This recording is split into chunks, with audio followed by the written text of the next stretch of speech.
नमस्कार, स्वागत है आपका जीवन 24 में और मैं हूं आपके साथ प्रियांशी और पेश करती हूं आपके सामने एक और क्राइम स्टोरी।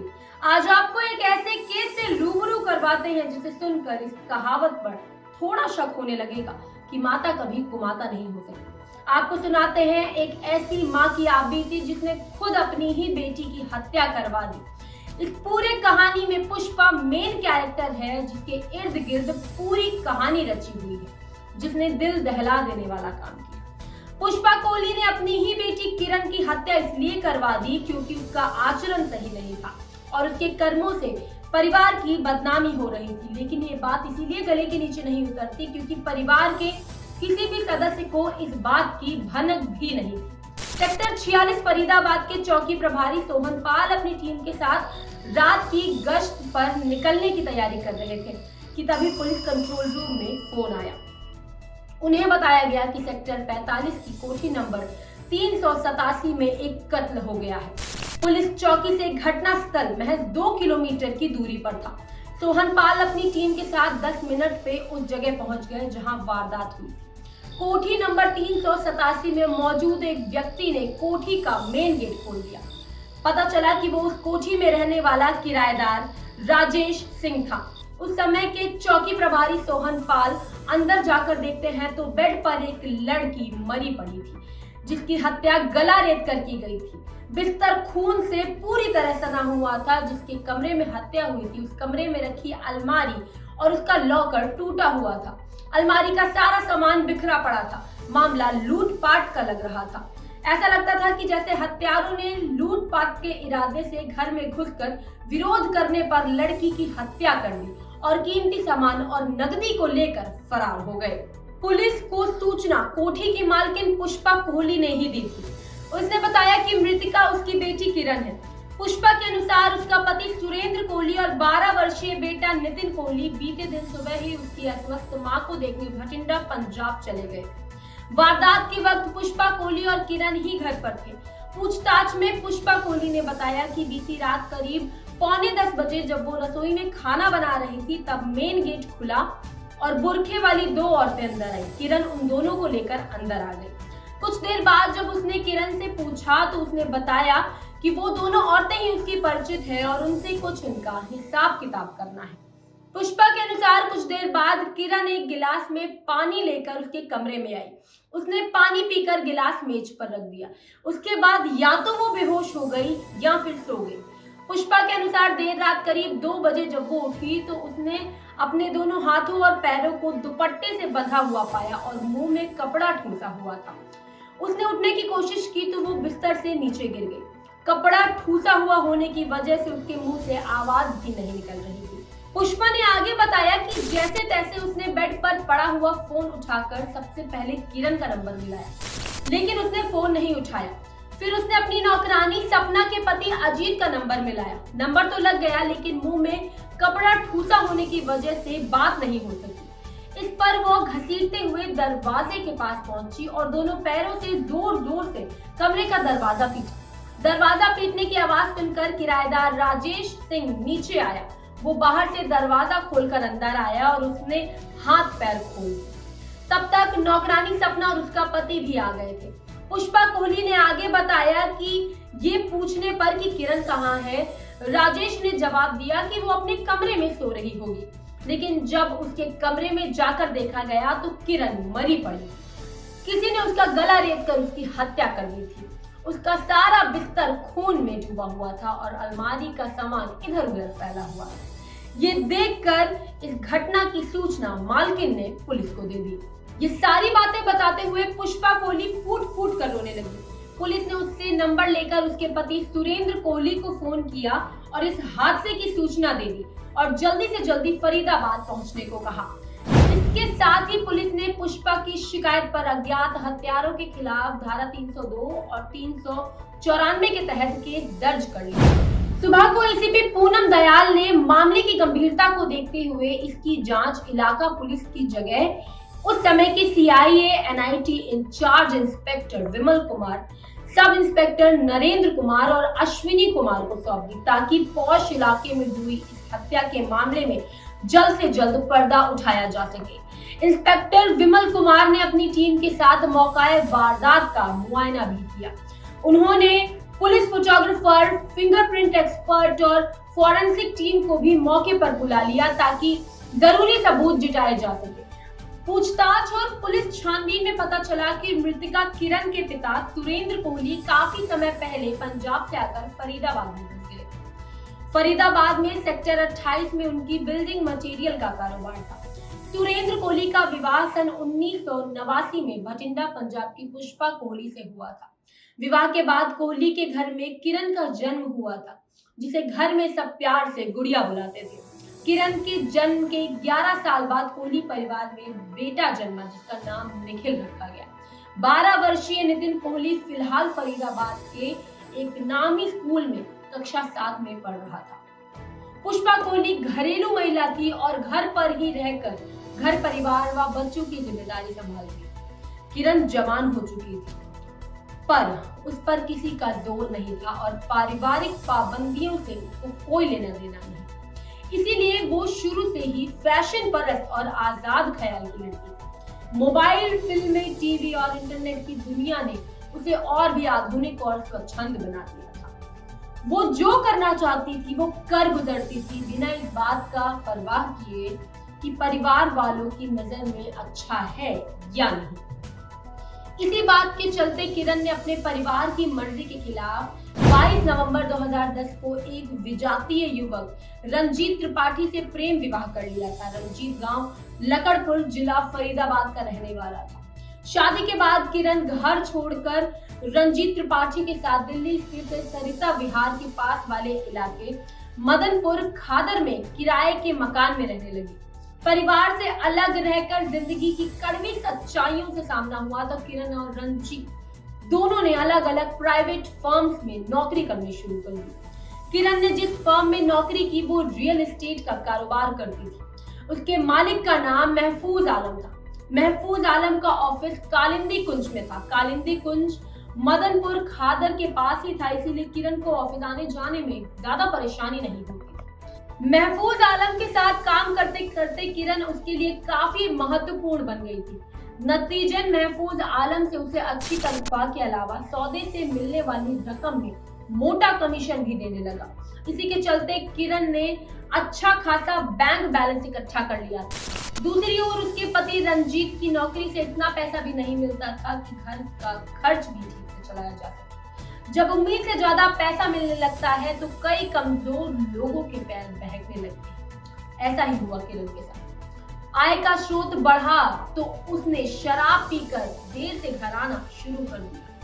रंजीत ने यह बात किरण की मां पुष्पा कोहली को बताई तो मां ने अपने स्तर पर किरण को समझाने का प्रयास किया, लेकिन किरण पर इसका कोई असर नहीं हुआ।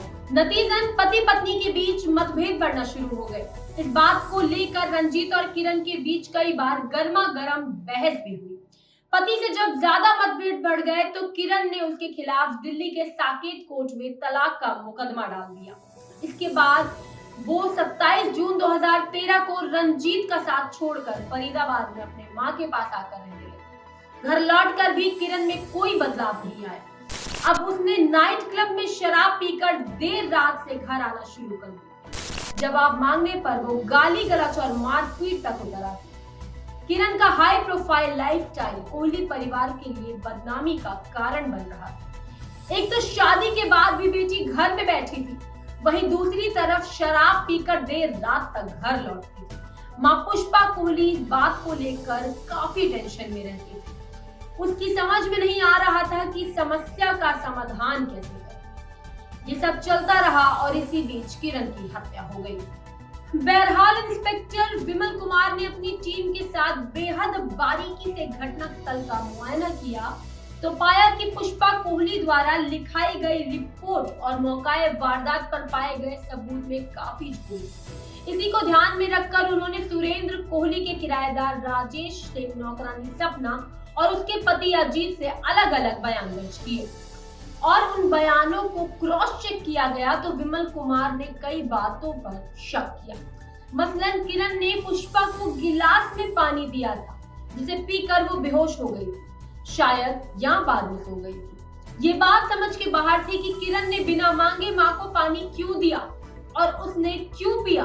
इंस्पेक्टर विमल कुमार ने गिलास में बचे पानी को सूंघ कर देखा तो वो सामान्य पानी जैसा था और उसमें किसी भी तरह की कोई गंध नहीं थी। फिर भी उन्होंने उस पानी और गिलास को जांच के लिए प्रयोगशाला भिजवा दिया। दूसरे पुष्पा कोहली से जब दोनों बुरखे वालियों का डील डॉल और शक्ल आवाज के बारे में सवाल किए गए तो उन्होंने कोई संतोषजनक जवाब नहीं दिया।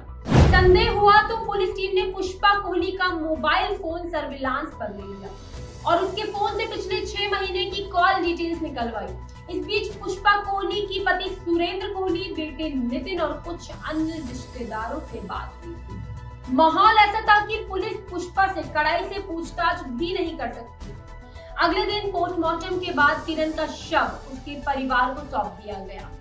उन लोगों ने उसी दिन उनका अंतिम संस्कार कर दिया। अंतिम संस्कार में शामिल होने के लिए किरण की नानी भी आई थी। इंस्पेक्टर विमल कुमार ने नानी से जब पूछताछ की तो पता चला कि वो पूरी तरह स्वस्थ, जबकि पुष्पा ने अपनी अस्वस्थ मां की बात बताकर पति सुरेंद्र कोहली और बेटे नितिन को 250 किलोमीटर दूर भटिंडा भेजा हुआ था। पुष्पा से टुकड़ों में हुई पूछताछ में महफूज आलम का नाम कई बार सामने आया। बुरखे वाली औरतों का जिक्र आने पर पुलिस का शक महफूज की तरफ गया। पुलिस ने महफूज आलम से पूछताछ की लेकिन उसने इस मामले में अपनी कोई भी भूमिका नहीं होने से इनकार किया। अलबत्ता ये जरूर माना गया कि किरण उसके यहाँ काम कर चुकी थी और वो उसे मोटा वेतन भी देता था। महफूज हालांकि किरण की हत्या में अपनी कोई भी भूमिका होने से इनकार कर रहा था, फिर भी हत्या का मामला होने की वजह से पुलिस ने उसे पूछताछ के लिए थाने में ही बिठाए रखा और कुछ देर बाद छोड़ दिया। किरण की हत्या की सूचना पाकर उसका पति रंजीत त्रिपाठी भी फरीदाबाद आ गया। वो फिलहाल मुंबई में नौकरी कर रहा था। पुलिस ने उससे भी पूछताछ की लेकिन हत्या में उसकी किसी भी तरह भूमिका न मिलने पर अगले आदेश तक उसे छोड़ देने का फैसला किया गया। पुष्पा कोहली की मोबाइल फोन की कॉल डिटेल्स अब पुलिस के पास आ गई। उसका गहराई से अध्ययन करने पर पुलिस को उसमें एक ऐसा नंबर मिला जिस पर पुष्पा दिन के समय हफ्ते में 2 से 3 बार फोन पर बात करती थी। ये नंबर पंजाब का था। पुष्पा से इस नंबर के बारे में पूछा गया तो उसने बताया कि वो नंबर उसके एक मुंहबोले चाचा का है जो पंजाब में रहता है। उससे वो पारिवारिक बातें करती थी। घटना वाली रात पुष्पा कोहली के मोबाइल पर अनजान नंबर से कुल 3 कॉल गई। पहली कॉल रात 8 बजे और 9 बजे के बीच आई थी जो कि मिस्ड कॉल थी। इसी नंबर पर पुष्पा कोहली के मोबाइल से 10 बजे के आसपास मिस कॉल दी गई थी। तीसरी और आखिरी कॉल पुष्पा कोहली की नौकरानी सपना के मोबाइल से आई थी जिसे रिसीव किया गया था। तीसरी और आखिरी कॉल पुष्पा कोहली की नौकरानी सपना के मोबाइल से आई थी जिसको रिसीव किया गया था। पुलिस ने उस नंबर पर जिससे मिस कॉल आई थी और जिस पर पुष्पा ने मिस कॉल की थी फोन किया तो वो लगातार बंद मिला। जब उस नंबर की जांच की गई तो पता चला कि उस नंबर की सिम पंजाब से नकली आईडी और फर्जी पते पर खरीदी गई। लेकिन आश्चर्य की बात तो ये थी कि घटना वाली रात उस नंबर की लोकेशन सेक्टर 45 और उसके आसपास की थी। ऐसा लग रहा था जैसे उस नंबर का इस्तेमाल किसी खास मकसद के लिए किया गया। इससे शक की सुई पूरी तरह से पुष्पा कोहली पर आके ठहर गई। अपने शक को और पुख्ता करने के लिए जब पुलिस ने पुष्पा की नौकरानी सपना से पूछताछ की तो उसके द्वारा फोन कॉल के बारे में पूछा तो इस हत्याकांड की तस्वीर काफी हद तक क्लियर हो गई। लेकिन कुछ कारणों की वजह से पुलिस अभी भी पुष्पा कोहली को पुलिसिया तरीके से पूछताछ के कटघरे में नहीं ला सकती थी क्योंकि वो शिकायतकर्ता होने के साथ ही साथ एक महिला भी थी। इंस्पेक्टर विमल कुमार ने अपने उच्च अधिकारियों से विचार विमर्श किया और 3 जनवरी 2014 को पुष्पा को हिरासत में ले लिया। जब सपना द्वारा दिए गए बयान के आधार पर उसे घेरे में लिया जाने लगा तो पहले तो वो पुलिस को बरगलाती रही लेकिन अंत में छूट गई। आखिर उसने ये स्वीकार कर ही लिया कि उसने ही सुपारी देकर अपनी बेटी किरण की हत्या करवाई थी। जब पुलिस को दिए गए बयान के अनुसार उस वक्त पुष्पा बेहोश थी। पुलिस को दिए गए एक बालिया बयान में पुष्पा कोहली ने बताया कि किरण की आदतों और व्यवहार से वो तनावग्रस्त रहने लगी। इसीलिए इस समस्या का हल करने की योजना के तहत उसने अपने गांव के मुंहबोले चाचा हवलदार कुलविंदर सिंह, जो कि जालंधर के कैंज थाने में तैनात था, को हत्या के लिए रात फरीदाबाद बुलाया। कुलविंदर अपने एक अन्य साथी के साथ वैगनार कार से 27 दिसंबर को देर शाम फरीदाबाद पहुंच गया था। वो अपना मोबाइल फोन जालंधर में घर छोड़कर आया था ताकि पुलिस की जांच में उस पर कोई आंच आए तो वो साबित कर सके कि हत्या के वक्त वो जालंधर में था। कुलविंदर पंजाब से फर्जी आईडी पर खरीदी गई नई सिम अपने साथ लेकर आया था। इसी सिम को उसने दूसरे मोबाइल में डालकर पुष्पा कोहली को मिस कॉल देकर अपने फरीदाबाद पहुंचने की सूचना दी। पूर्व नियोजित योजना के तहत पुष्पा ने अपने मोबाइल से उसी पर मिस कॉल दी। इसका मतलब था कि रास्ता साफ है, कोई भी अंदर आ सकता है। इसके बाद रात के अंधेरे में कुलविंदर और उसके साथी ने घर के अंदर घुसकर किरण की गला रेतकर हत्या कर दी और कमरे में रखी अलमारी का सामान इधर उधर बिखेर दिया ताकि मामला लूट और हत्या का लगे। हत्या के वक्त पुष्पा कोहली अपने बेडरूम में चली गई और अपने कानों को तकिए से ढक लिया ताकि बेटी के चीखने की आवाज उसके कानों तक न पहुंचे। इस हत्या की एवज में पुष्पा कोहली ने कुलविंदर को 1 लाख रुपए और सोने के कुछ गहने दिए थे, जिसे लेकर वो उसी रात अपने साथी के साथ पंजाब लौट गया था। पुष्पा के बयान के आधार पर पुलिस ने इस मामले में धारा 302, 494 के अलावा 34 भी जोड़ दिए। पुष्पा कोहली को विधिवत गिरफ्तार कर फरीदाबाद की अदालत में पेश किया गया, जहां उसे जेल भेज दिया गया था। ऐसे अपराधों का कोई अंजाम नहीं होता। अपराध कैसा भी हो कभी छुप नहीं सकता। ऐसे अपराध करने से पहले सोच लेना चाहिए कि अंत में इसका अंजाम यही होता है। साथ ही नागरिकों को इस तरह के अपराधों से सतर्क रहना बेहद जरूरी है। अभी के लिए बस इतना ही। ऐसे ही तमाम क्राइम स्टोरीज को जानने के लिए आप देखते रहिए GBN 24।